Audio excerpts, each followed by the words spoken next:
Mbote na bino baimboka mbote na balandi minene ya mokili mobimba ya émission masolo ya mboka émission purement politique na le côté ya lingala oyo ezalaka bongo présenté na mwana mosala na bino le Jack Bauer de la presse congolaise Oxygène Kalunga na tondisami na esengo pamba te na mbele ya tata mokonzi ya ekolo Félix Antoine Tshisekedi Tshilombo oyo azalaki mokolo uti koleka na babilenge ya mboka Kongo mobimba apesi na ba jeune tolipe ayebisi na bilenge ya mboka Congo azana na posa ya komona présence na bango na ba prochaines élections oyo mboka na biso kondongana yango na année 2023 yambo ete na présenter bino invité na ngai ya mokali po azali elenge ya lingomba politique moko ya mboka na biso Congo démocratique na zali ko pesa mwa liloba na président ya Rwanda oya uti kusala sortie na awa alobi kwa koloba moyena répéter yango zate pona kosala publicité na yete ndeko Paul Kagame. La RDC c'est un pays indépendant, nous sommes une nation indépendante. Toboyi ba ingérence na mboka na biso Congo na état actuel oyo mboka na biso Congo démocratique yali na contraverser nango toboyi ba makelele toboyi division.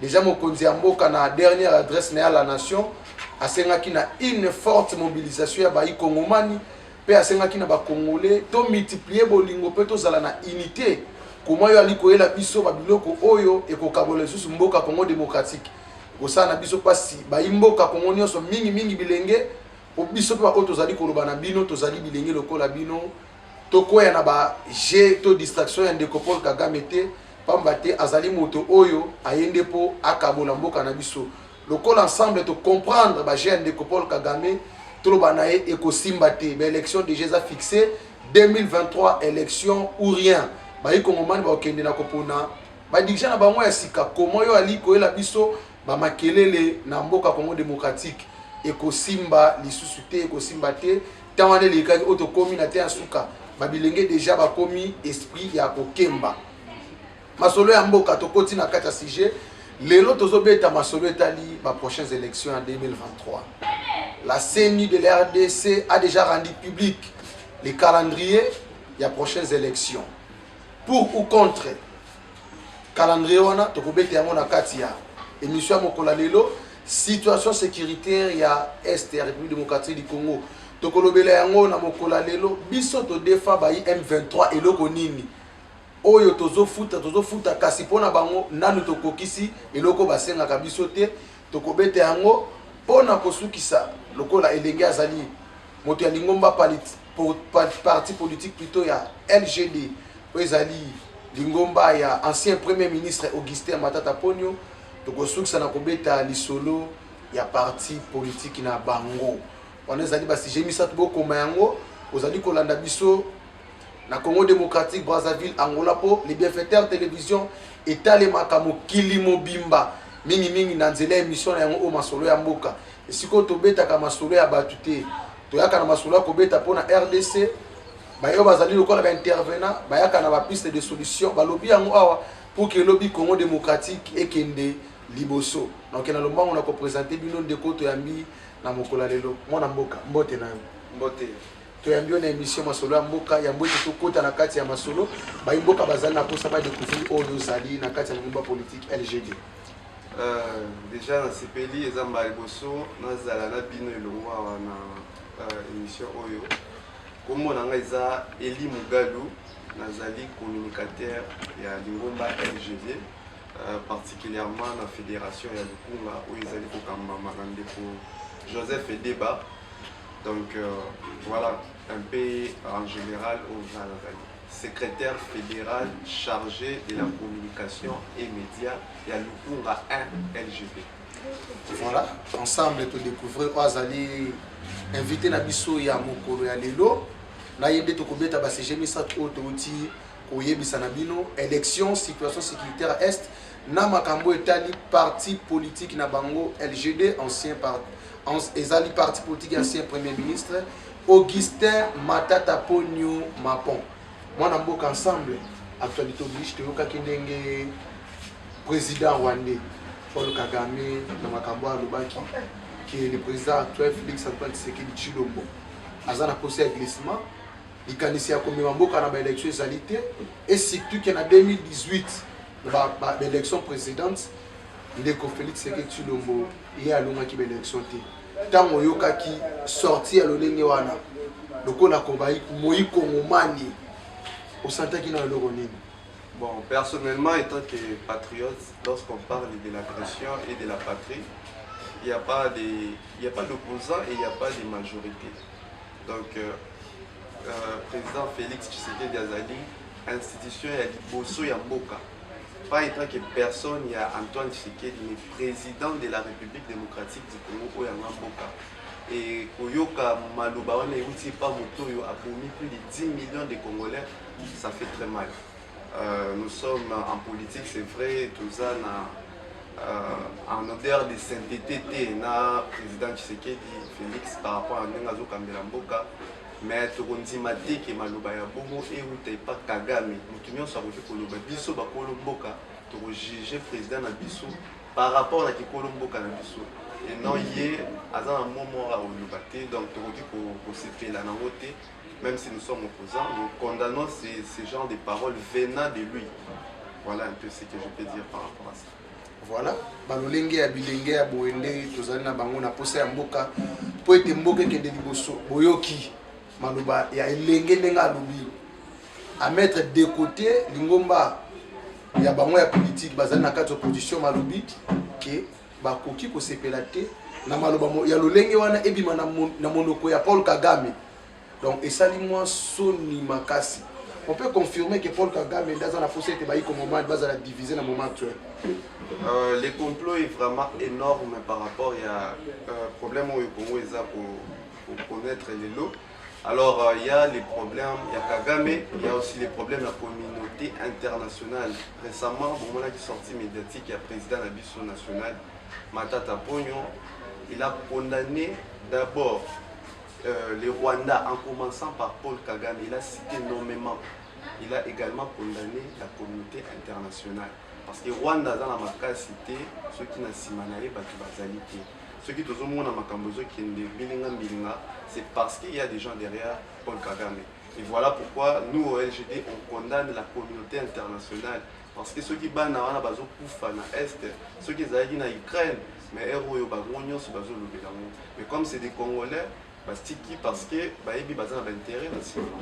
Donc c'est un peu ça. Donc au niveau LGD, toujours condamné la communauté internationale, vu que derrière Paul Kagame, mais également toujours condamné l'agression rwandaise, mais en particulier à Paul Kagame, puisque tout ça, je ne peux pas dire que les Rwandais sont ennemis à RDC.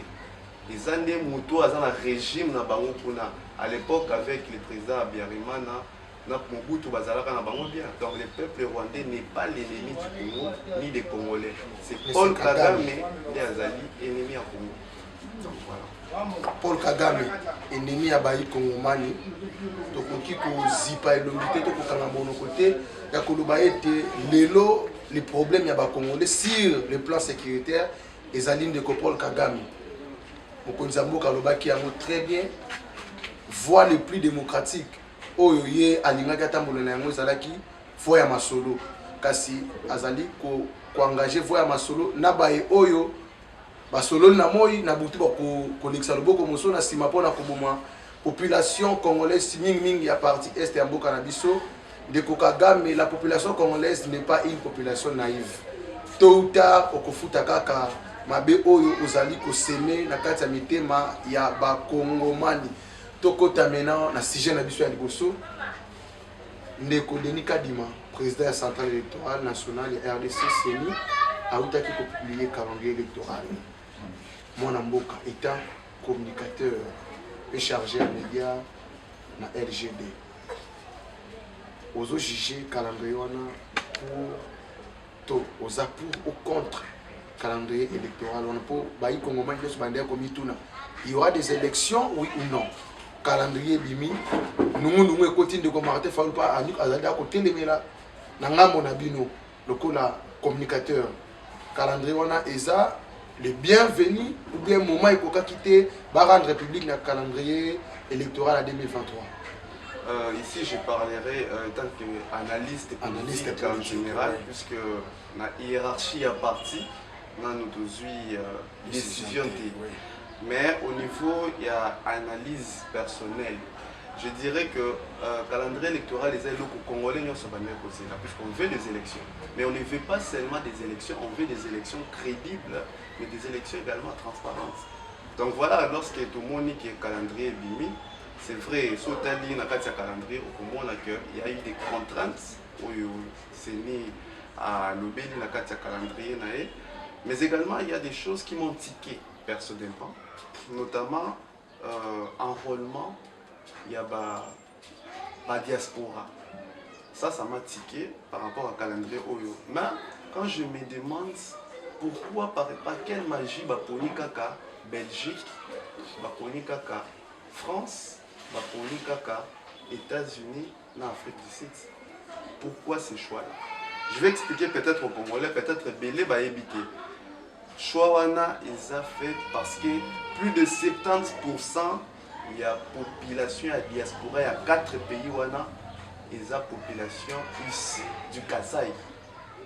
Ça je l'ai dit, mais pourquoi Baponi Kaka les 4 pays là? Parce que tu as des Congolais en Angola, tu as des Congolais en Congo Brazza, tu as des Congolais même en Rwanda. Il y a la communauté congolaise là-bas. Parmi les bateaux angolais. Il y a des Congolais au Canada, il y a des Congolais en Chine, il y a des Congolais en Inde. Pourquoi Baponi Bangote? Bandeko na biso Congo bazapé na Maroc. Pourquoi ni Baponi kaka les 4 pays? C'est stratégique. Le président est vomi par la population du Congo. Alors, il faut à Lukasco ba place oyo a oui aux hommes bateau, mais bateau na ba une réalité, il y a obiso to souffrir na Congo té. Mais Batouana va voter peut-être sur base d'appartenance tribale en se disant que Machimoumeno, je ne sais pas ce qui est dans le bien ou bien. Machimoumeno, ouais. Donc Makila Nangaï, à Saïnini, a voté. Et plus de 70% de ces 4 pays, dont l'Afrique du Sud, les États-Unis, la Belgique et la France, est constitué des diasporas kassaïens. Voilà pourquoi c'est un choix politique. Et nous, tout le monde a le droit de fuite en avant, il y a tricherie, il y a Kubanga. Parce que la population congolaise, il y a Momoko, il vaut mieux rien déjà. Il y a moi dans le pays, ah, na Lukana, c'est la diaspora, le moment ça les maraté. Le barasso soit l'air et l'eau pour écouter, dans mon moment là. Soit dans la capacité à pouvoir, les Congolais n'y ont pas d'utilité pour ça les élections. Mais ça là, nous n'avons pas de maka. Ou là, on s'en a rien dans le nom. Tu as une élection, on vote dans le Congo, tu as par exemple. Congo central est athée, mais pour nous, tu dois voter président Équateur, les Kasaï, les ex-province orientale par exemple. Ça ne se fait pas. Donc si on veut du diaspora, il faut la diaspora partout ici comme l'ambassade de RDC Zali. Et non, diaspora moko bozopona, kuna ba Kasaï bazara mingi, bopona bango non, to dingi bongo te. Wana eza ko banga. Donc c'est un peu ça par rapport à calendrier électoral. Mais sur ce, pour revenir peut-être à la question, dans le Baker, personnellement, tu aimes bien, mais toujours pour dénoncer quoi qu'ils ont dans le calendrier. Et peut-être au cours de l'émission, tu vas le appeler sur ma ramsoussou, où ils ont dans le calendrier. Selon Ndeko Mogalu, moi, quoi qu'ils allaient enrôlement à la diaspora, pour 4 pays. En 2018, tout le monde a qui la non-participation, il y a Beni, Butembo, Yumbi, na nous, na mboka moko na Bandunguville, na Yumbi, babilo mo ya bongo, mboka mo ezakité. Peut-être pe na 2023 nenge seni azomoni la. Mboka msusu surtout na ngambo ya partie est aux alatende, basengi enrôlement. Il y a la diaspora, peut-être. Non, je ne crois pas. Parce que l'enrôlement du diaspora ne doit pas être sélectif. Donc, c'est ça le plus grand problème. Ceux qui disent que, par exemple, et puis, c'est un fuite en avant, et puis, tu vois le bandé, ils ont le coup là, avec des chèques, il y a pouvoir, il y a le backer, tout ce qui est une élection. Donc, on dit déjà qu'ils vont perdre.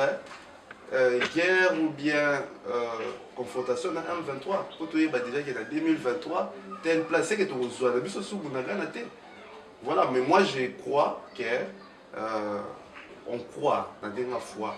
Mais les souhaits ne suffisent pas pour que tu récupères Bunagana. Il faut un leadership de qualité au sommet de l'État. Et c'est ce que nous avons toujours prôné au niveau de notre parti, un leadership de qualité. Parce que lobby ceux qui te lingi, parti wana nyonso ya RDC, ezala nakati ya maponami, il faut un leadership de qualité. Parce que c'est l'armée qui a la force dissuasive, il y a pour récupérer. Or, armée wana, ceux qui vous ont nommé ordonnance présidentielle, vous ont nommé fantôme. Une personne a Koufa depuis 2011. Vous voyez le manque de leadership, un manque criant. Vous votez, vous nommez par exemple, vous nommez et à nommer, parce que c'est le président qui signe l'ordonnance, un général mannequin, s'il vous plaît. Un général tiktoker. Vous osez la mine. Généraux bazali ba bazolanda biso ba yebi ba mannequin ya sala aneka base na internet azalaka na musicien na mboko yo azape général de brigade, général de région. S'il vous plaît, il faut un leadership de qualité au sommet de l'État. C'est-à-dire que quand vous nommez, il faut que le général ou azalaka en vie, toi azalaka te général oyo to na posa tu le roi Mamadou Ndala na mboko yo. Bato bana capacité à okende kobunda mboka jusqu'au sacrifice suprême. Tout ça pour ça commerçant étant que des généraux au nommé bango après babundaraté les lobazu bunagana lobi bazu kiwanja, ce n'est pas un souhait étant que congolais biso to limite récupérer mabele wana mais to récupérer ondene. Ce n'est pas par les souhaits que tout là to lamuki il faut tous voter les président en place, il faut avoir un leadership de qualité.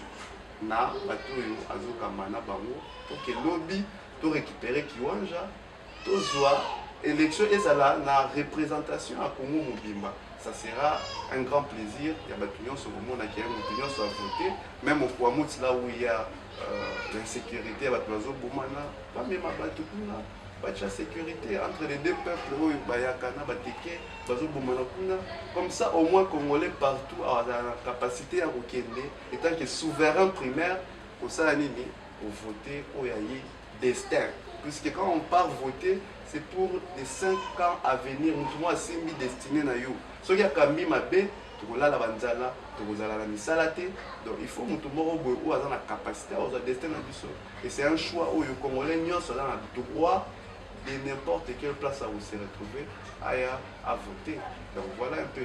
Ce n'est pas le problème de l'opposition, c'est le problème du pouvoir. Parce que on est gérer en toute responsabilité. Il faut pas faire une élection non seulement crédible, mais ils ont la capacité de il y a représentation à tous les 145 territoires et RDC Moutounion soit qui les voter. Parce que déjà ceux qui te voté dans le là avaient l'échec. Parce qu'à l'époque, le président national, lorsqu'il fut Premier ministre, sous son leadership, le Mona Bengana M23, c'était en novembre 2013. Ils ont éradiqué, extirpé les M23, Bazonga na Rwanda. Au moyen de Bitumba, ils ont eu un moyen de négociation. Il n'y avait pas eu une force régionale où il y a Ougandais, Kenya, pour la biso dans. Il y a moyen pour armer la biso et Bunda. Et c'est comme ça que tu arrives avec le fait général Mamadou Ndala de reste mémoire, Bunda et puis Bengala Banguna. Mais les lots, vous préférez donner de l'argent aux Kenyans, 900 soldats aux Anibango, pour que Bango, il a 900 soldats, il a la zone tampon. Zone tampon qu'on a peut-être, excusez, bateau va éviter, zone tampon, on a eu Bazui, Nani, Luanda, ils ont place où biso Congo tokozala na capacité ya kokoma te bango pe ba M23 bakozala pe na capacité ya kokoma wana te donc force régionale les a constitué na ba Ougandais ba Kenya nde bakozala na wana. Est-ce que vous trouvez normal dans un pays mboka na bino moko batu mususu ba nini étranger nde ba ye bazofanda ba wasala nini alors que biso moko takasi to wana accepter et puis nous les payons donc nous payons l'argent pour ne pas avoir l'accès il y a territoire na biso moko mais bofuta ba Kenya wana mbongo puis ba mbongo wana ba motivation ba solde ba futa bango les a likolo par rapport à ba futa ba soldats na biso c'est démotivant soldats congolais zo mona soldats kenyans ba futa bien ba za charge bien yeba na ba zo kemba na ba camp ata la boye akende ko bundela mboka bien C'est ça le leadership que nous voulons, que l'objet qui LGD du pouvoir, tout ça, mapinga na biso tout pesa bango makoki, oyo bakoki lobby kobungela biso, en étant fier d'être soldat congolais jusqu'à ce que bakozwa la capacité dissuasive ya ko repousser chaque attaque ekoya. Parce que l'attaque aux Alara et à Rwanda terre, ça peut venir de partout, de l'Angola, de Brazza, donc voilà. Toi, tu as la CG à élection, déjà selon yo, on dit qu'enrôlement à la diaspora, dans 4 pays où tu peux citer, 70% déjà sont des Kassaïens. Donc vous confirmez qu'en 2023, s'il y aura des élections, entre guillemets, chef de l'État, on va voter, quand il n'y a pas de Kassaïens, mais il y a déjà le baki, moi chez nous, c'est-à-dire que si vous regardez aujourd'hui sa langue de bois, dans la caméra, Congolais sont bayebi. Quand on regarde des ordonnances, nous avons kaka bato anande azocha congolais Congo eza pona bato nyonso. Je donnerai par exemple l'exemple simple. Est-ce que dans le gouvernement actuel, il n'y a aucun ministre ya Maniema actuellement, aucun ministre ya Maniema. Mais il y a plus de 12 ministres ici du Kasaï, mais aucun ministre ya Maniema. La province est pesée belé ou bazangi ba ministre. Or l'unité nationale, c'est la représentativité. Il y a chaque territoire, chaque province, vous avez la capacité à ouvrir ça. Alors si on a un mandataire, nous avons 70%, 50%, on dit qu'il y a des intentions tribales. Or, le président de la République symbolise l'unité nationale. Donc voilà, ceux qui déjà, comme ils vous fragilisez, en gros, ce n'est pas normal. Nous, au LGD, nous avons un langage, et ça s'appelle la compétence. C'est le seul parti, j'ai dit le seul parti dans la RDC où ce qu'on y est, pour bon attaquer, oh, Minasema, oh, Machimoumem, oh, Beto, ce qui n'a ni, pour moi, on a monté. Pour pas n'habituer à la compétence. Batoyo, la rapproche, il y a président national Matata Baro Bayebi qui fonctionnera toujours dans Batoyo, pour tous les autres salles pour l'emboka. Maramte qui a besoin pour na oh ça, ndeko na biso te. On travaille pour les pays. Donc ndeko et bonisi mboko te. Mobutu asala na Bangala, ba bonisi mboko te. Kabila salina ba Katange, ba bonisi mboko te. Facha zo sala na Baluba, bazo bonisa mboka te. Donc voilà, il faut se couper ça pour que pas moto pour ça là congolais nyonso, mais congolais nyonso ya mayeli. Moto ana peur pour ça ba congolais nyonso pour ne pas jumoter. Pour ceux qui ont joué par benga o ya libota.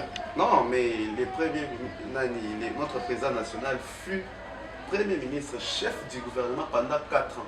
La plus grande durée, il y a histoire, il y a primature. C'est lui qui gérait le pays. Il avait beaucoup de choses au Assala qui était que gérant.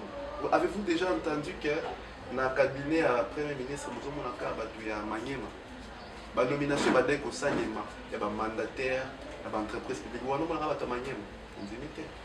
Donc il a déjà de quoi. Il a été DG dans le BCO. Il a été appartenance tribale et pas matata. Ça n'existe pas et ça n'a jamais existé. Donc voilà, nous pensons que demain, si Matata a du pouvoir, nous allons travailler pour que les pays puissent réellement changer de paradigme. Voilà, tout le baki est belé, il n'y aura pas des élections, il y aura des élections. Seni déjà, Mokati Makambo a confirmé qu'il y aura des élections prévenues. Le calendrier a été déjà rendu public. Bino bato bokana boko ma députés nationaux, ba députés provinciaux. Yoko matata mokonza ekolo ndenge otozana lelo. Milengela pour 2023 va voter. Milengela va voter. On est allé qui sujet na biso ya liboso. Deuxième sujet, situation sécuritaire est. Mwana mboka Eli Mugalu. Biso na ba M23. Towele la raning. Po bitumba ya biso na bango ezalaka sans fin. Biso na bango, je peux encore me répéter, mais dans le cas où il y a moins de nuances, biso na bango towele la raning. En tout cas, accord Ezalaki, ce qui boit. Moi je pense aujourd'hui, ce qui manque au Congo, c'est cette force-là dissuasive, c'est-à-dire capacité que tout le monde boit. Ce qui a dit, Tora, vous savez, ou Bengani, C'est ça la force d'un État, savoir protéger. Parce que même M23 on a limité à l'époque où Mobutu Azalaka en force avec l'armée, on a limité que M23 voilà. Si on les a chassés en 2013, à l'époque où les premiers ministres, à l'époque où Matata Ponyo fut premier ministre, c'était toi la capacité wana. Mais comme je l'ai dit, il faut que Tchad ait armé la biso makoki. Oui, pour ça la question. Surtout Bengani Bango, pas la capacité. Je ne vais pas dire ici qu'il y a eu des apports au bateau revendiqués, soit disant tant que le président actuel a Kotaki, a Kometa, Bango, ceux qui n'est ça veut dire que bon, le président il a la capacité pour le bateau, à le dire non, non. Voilà.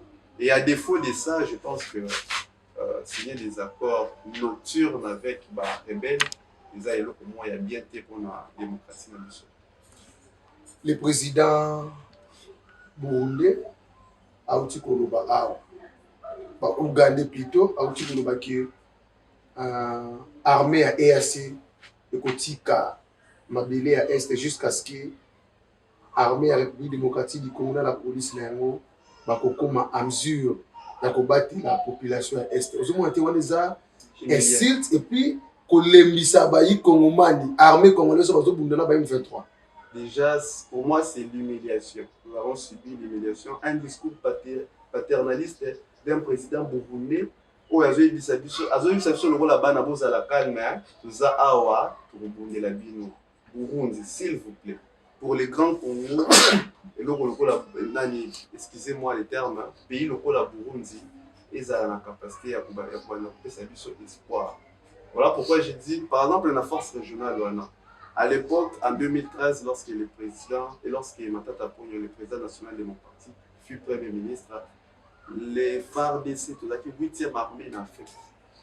Et les pays où il y a Burundi, Ouganda, Kenya, tout ça, mais comment tu vois faible qui est ça c'est une humiliation. On va comprendre que ce soit l'Égypte ou parmi les meilleures armées Afrique du Sud, on va la biso. Mais tout le monde va ciment la biso, va kubunde la biso, va la biso, zone tampon, beaucoup de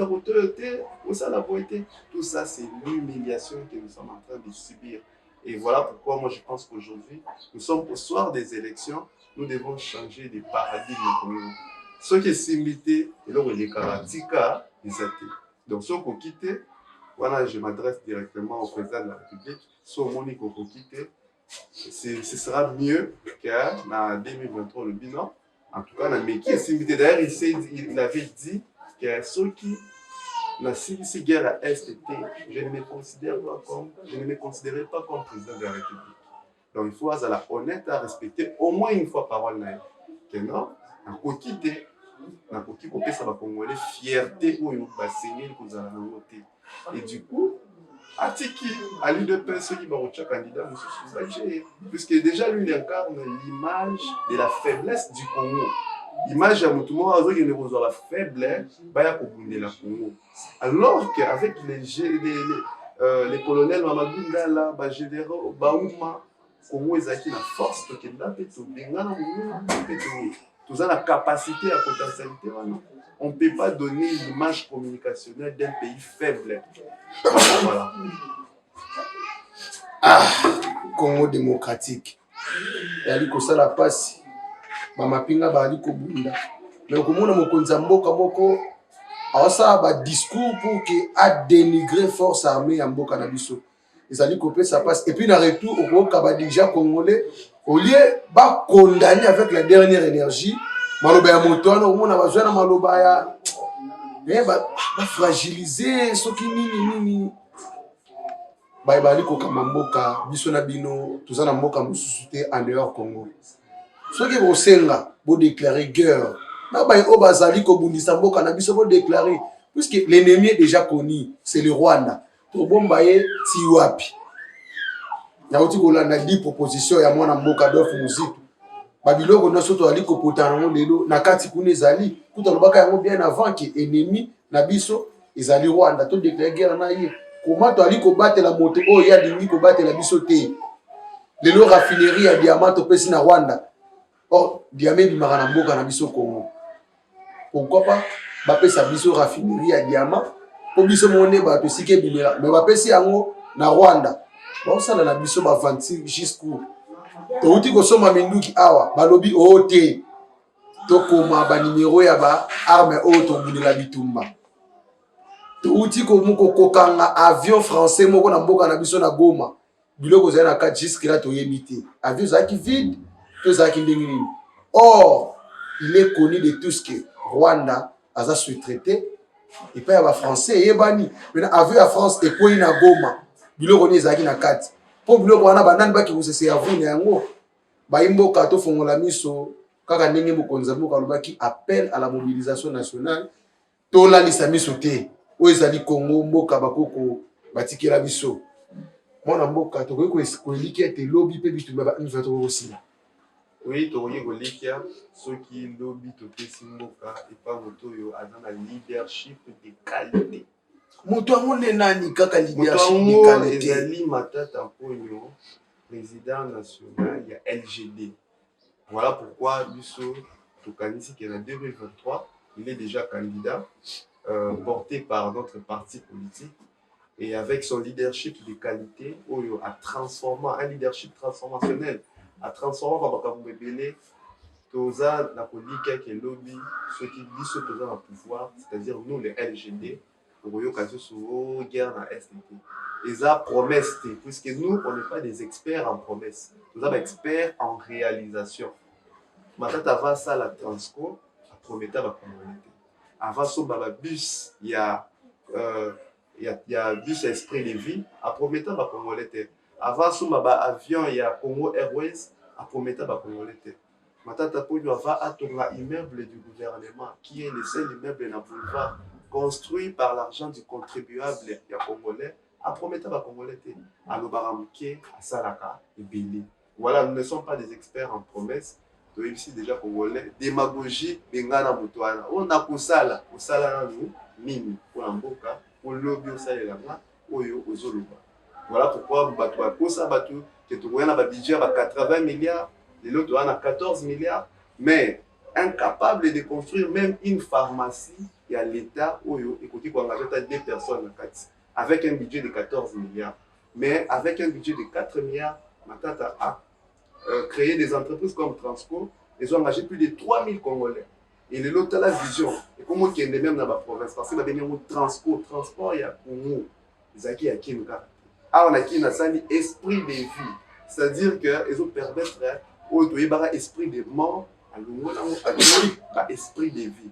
Donc vous conviendrez que notre président national, Azali Oyo, a incarné espoir pour le Congo, a incarné positivité pour les Congolais. Donc c'est un peu ça.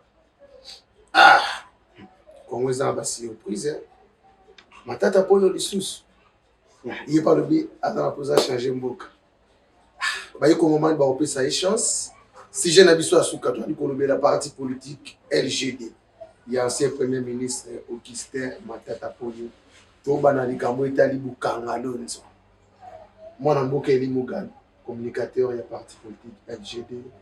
Balobi Matata Ponyo, c'est le premier agronome du monde où il y a l'oni masango et boti université. On va confirmer on va y comme man. Bato va y comme babon. L'oni masango et boti université.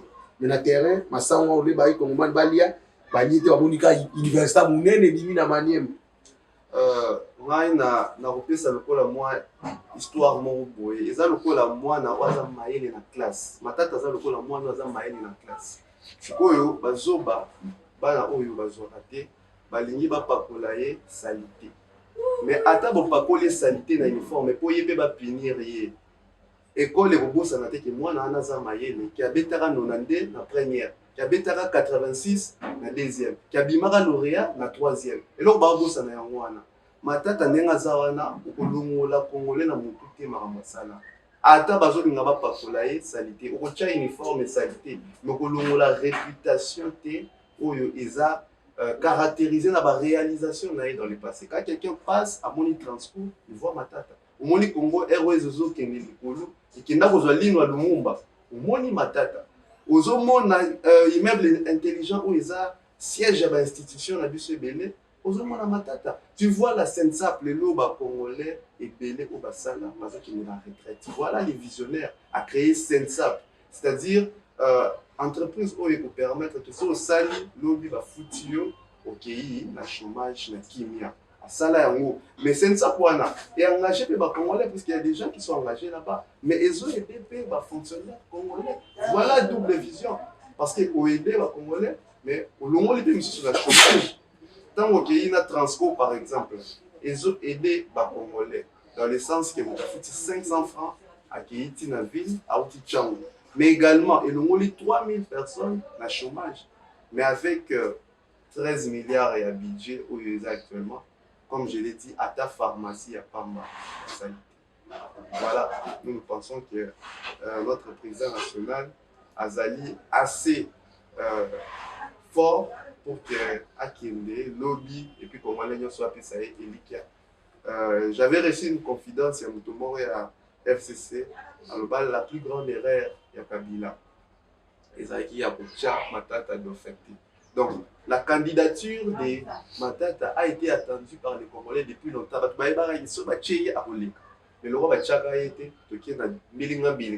Mais aujourd'hui, on a la bonne nouvelle à annoncer à la population congolaise. C'est de leur dire que Matata wana oyo na 2018 na 2023 à Yesikoyo na LGD et puis LGD et investir comme futur candidat président de la République.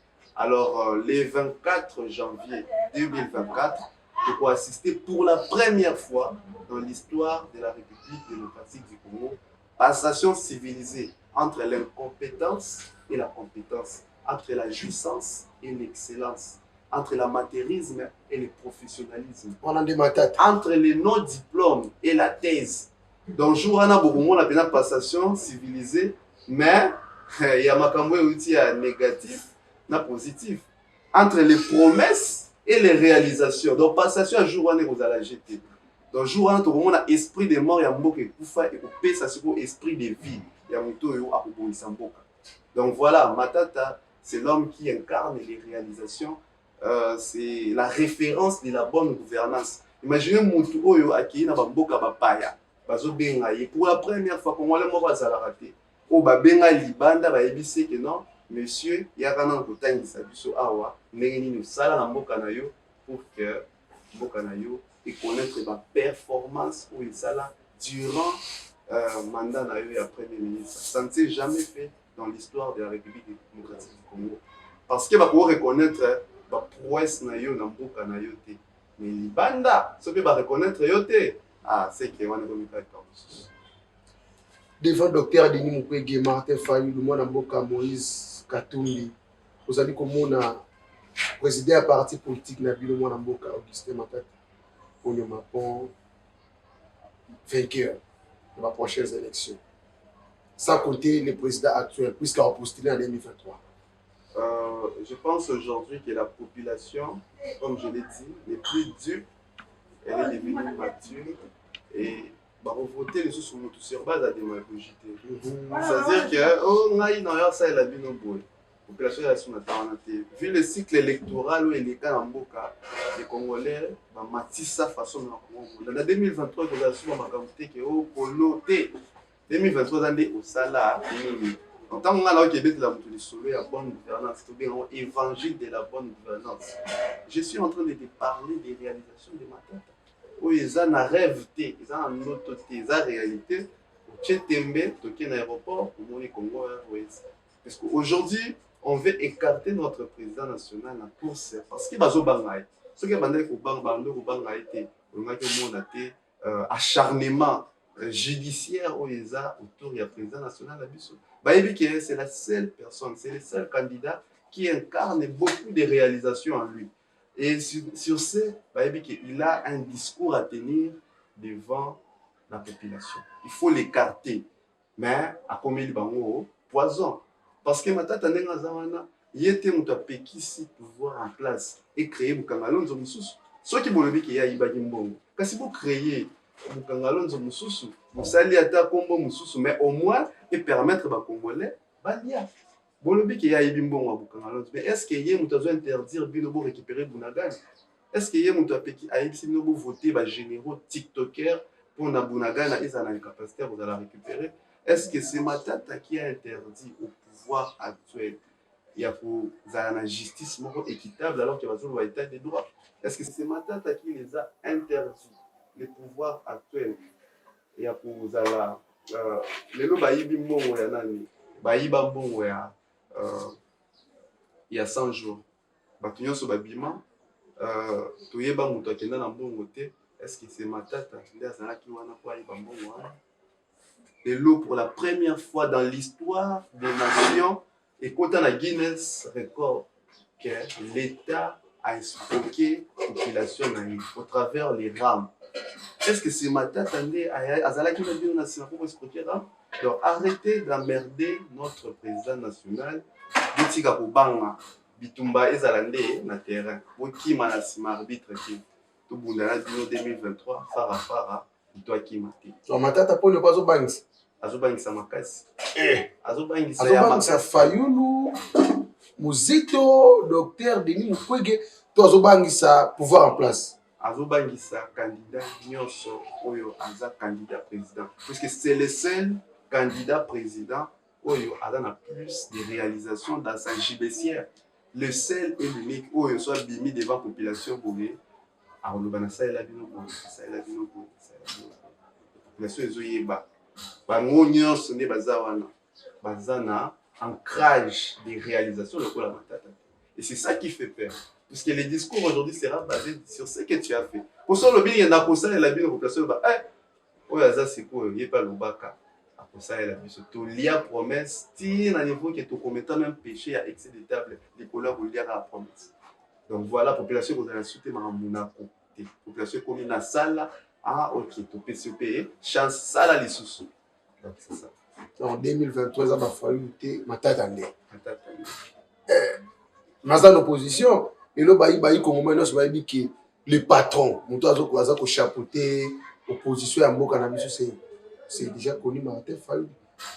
On a dit que Matata pour les problème, il y a problème. S'il arrivait que l'opposition va le dire, maintenant qu'il y a des candidatures communes, vision Nabino, programme Nabino, pour se soumettre na likanisi wana ou bien Matata ponyo akoboya na ye tokende ka en ordre dispersé même si dans ton comité mais koyoka bilo koluba vous allez accepter d'aller aux élections en ordre dispersé ou bien bokota ka na nzela ya candidat commun. On n'est pas bon, ce n'est pas encore la question du jour, mais si il arrivait que pour la 2023 on verra bien comment parti est aussi décidé, mais je crois bien que l'opposition a l'intérêt et a pour se liguer derrière Matata Ponyo, puisque c'est lui qui incarne l'image des réalisations. Alors s'il doit y avoir un bloc derrière les opposants, ça sera derrière Matata Ponyo, puisqu'il y a une charge, il y a ma réalisation. Tant beaucoup ma débat population bien nous opposants, pour le but que ah t'as la moto, tu es naé, à Salaraboué. Donc c'est un peu ça. Moi je pense aujourd'hui que la meilleure des choses serait de placer Matata comme les candidats de l'opposition, mais ce n'est pas encore la question du jour. Voyons voir ce que l'avenir nous dira. Voilà, voyons voir ce que l'avenir nous dira. LGD Lukunga, ma préparatif n'est pas bon ici, la carte partie continue. LGD Lukunga, on a été investi récemment. Donc du coup, la minute dans la phase il y a implantation, il y a parti avec notre président fédéral, le stratège Mkwa Bongo, un jeune très intelligent, Joseph Edeba, Oyo Azali pour ça la fierté à jeunesse congolaise. Alors si vous venez au LGD au Rwanda, il y a intellectualisme, mais également il y a amour, il y a patrie. Alors c'est lui qui coordonne notre fédération, le Kunga 1, il y a LGD, et tout ça qui pour ça là-bas, l'activité au niveau derrière cimetière quartier Congo, un plancha qui déjà tout dit que les partis LGD n'est pas un parti, il y a Bato Mayele, né Bako Sarabat.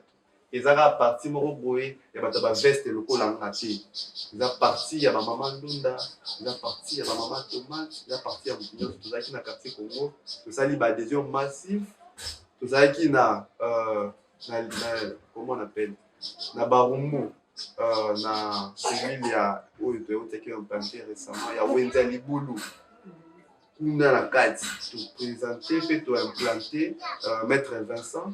Donc pour dire que tout dans la période il y a implantation, il y a parti au niveau de la fédération. Puisque notre parti, ils ont quelques mois depuis, mais ils ont déjà représenté partout en République démocratique du Congo. Alors, c'est toujours qu'il est déjà dans la base où il y a assez pénal, toujours voir déjà toujours implanté, et puis toujours matin, si tu peux m'appeler dans la base, et voilà. Donc c'est un peu ça, stratégie générale.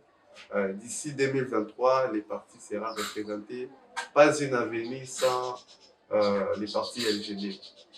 LGD Lukunga va représenter la députation nationale provinciale. LGD Lukunga va représenter dans l'échéance électorale.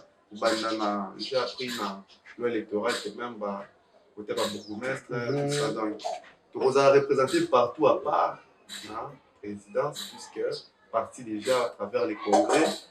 C'est ça qui est déjà le président national Matata Ponyo. Mais nous sommes surtout pour représenter les candidats ou pour voter. Parce qu'il suffirait seulement que nous ayons Matata. C'est-à-dire que nous a signé la réalisation à Congo. Donc, voilà. Le LGD, le Conga, et ce qu'on appelle le miroir de la capitale au niveau de la LGD. Nous sommes en train de travailler pour que lobby fédération de Bisso et la effectivité il y a avec comme on a dit pas une avenue sans les LGD et les travaux se font petit à petit pour réaliser l'objectif de Bisso de se fixer d'ici 3 mois. Moi mboka émission na Bisso esili na nyonso touti koloba bayi kongomani ba retenir nini na mukuse bota la caméra. Na oyo touti koloba, je dirais que les Congolais vont retenir que Matata Ponyo est candidat président national pour les élections de 2023 et tout ce qui est Congolais oyo alingi Congo a voté en 2023, mais également venez adhérer à la vision ya Matata Mutoyo Asaela Bino Transco, Mutoyo Atogela Bino immeuble intelligent, Mutoyo Asaela Bino Sensa, Mutoyo Asaela Bino Congo Airways pour adhérer à la vision d'ailleurs pour que le lobby Congo ait changé. Ainsi, nous pensons qu'avec le président Matata Ponyo, le Congo va changer de paradigme Tokoma, Tolongwana et Boka et Koufa vers l'esprit de vie. Donc voilà, c'était mon dernier mot par rapport à cette émission. On a dit quoi l'obito tout les laïcs LGD l'accès. LGD l'accès leadership et gouvernance pour le développement. Leadership et gouvernance pour le développement. Voilà. Moi mboka oyoki c'est-à-dire leadership et cette qualité ya koyeba kokamba. Gouvernance to le lien on a bonne gouvernance puisque gouvernance c'est ne pona ba gouvernera pona yo moko te. Pona ba carré miniete ba gouvernera ne pona oyo azali devant yo ne kona yo so azaki na lipa moko le beza na lipa mibale.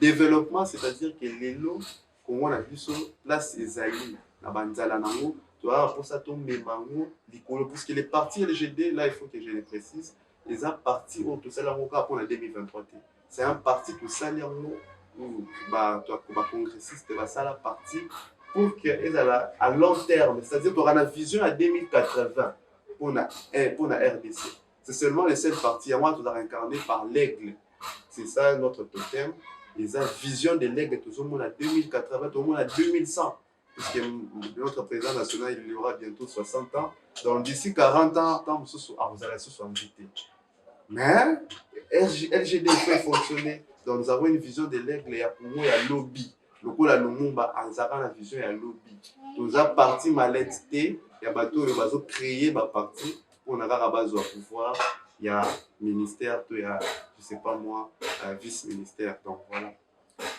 tolinga Congo koleka nyonso tolinga mboka na biso pambate la destinée na biso et ali lié na mboka oyo tozali Congo démocratique toyambaki bongo mwana mboka Eli Mogalu azali communicateur na palingomba politique LGD parti ancien premier ministre Augustin Matata Polo tobetile mambo etala élection situation sécuritaire est pe tobeti lisusu likambo etali lingomba politique na bango pe tosukisaki na likambo etali LGD ya Lukunga donc profiter kopesa mbote na balandi minene ya émission masolo ya mboka o bazali kolanda biso na bamboka bapaya mbote na yo mwana mboka Carlito Mbongo na États-Unis d'Amérique bandeko bazali kozela biloko yo lakaki na bango mingi ba mama église et apostolique olakaki na bango salaki na bango promesse kokisa kaka ndenge ndeko auti koloba bango bazana posa te kitoko bango ba ina tosali déjà ya ba promesse ndeto boyi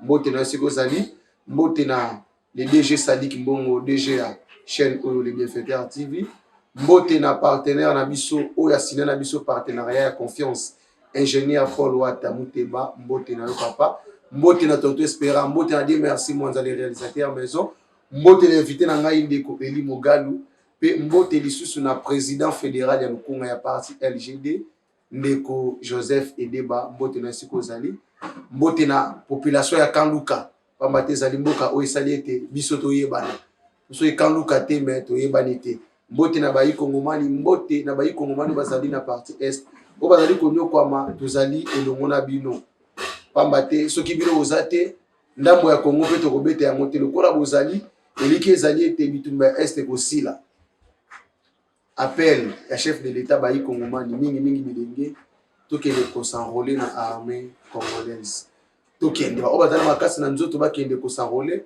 pona koyeba ko renforcer effectif ya bayi mapinga ya ekolo Congo démocratique émission na biso masolo ya mboka moko alelo esili ozali na posa ya koparticiper na émission numéro zawana benga biso tokoyamba te pe tokozanga te kofixer yo rendez-vous waya koleka ndenge bandeko mosusu bazali koleka biso na bino tokutani mbala ya sima